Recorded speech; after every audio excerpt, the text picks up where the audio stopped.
Tingnan nyo idol o. Tingnan nyo po idol o. Ayan o. Ayan o. Umiikot ang electric fan na solar. Ayan o. Tingnan mo. Lakas ang ikot. Ginagamit ko siya. Ayan yung kanyang saksakan. Ayan ang saksakan nyo. Walang saksak. Hindi siya nakasaksak sa. Hindi siya nakasaksak sa. Ayan. Hindi siya nakasaksak dito sa saksakan. Ayan. Saksakan. Yan. Oh. Ito yung saksakan niya.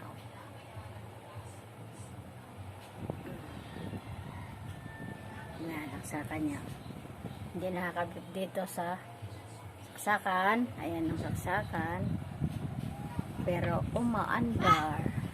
Kasi siya ay solar. Yan ang kagandahan ng ating solar. Na umaasa lang tayo sa electric fan na solar, hindi na tayo kailangan mahirapan masyadong magbayad ng kuryente kasi may solar na tayo na electric fan, gumagana kahit hindi sasaksak sa kuryente. O diba? High tech kaayo idol o. Ayan mga loads ang kanyang pindutan. Patayin ang pindot. Stop na siya.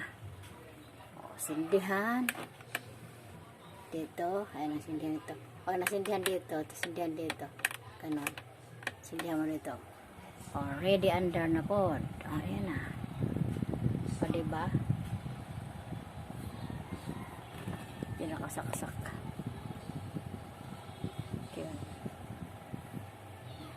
Ayan. Pakita natin na ito talaga yung saksakan. Hindi nakasaksak sa hindi kuryente. Asa lang tayo sa solar.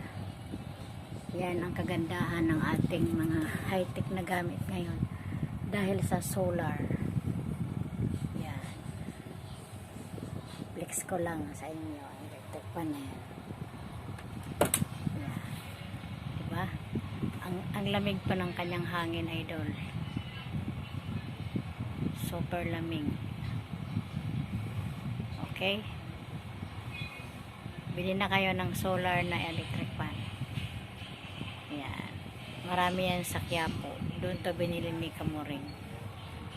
Ayan guys. Salamat mga idol sa panonood.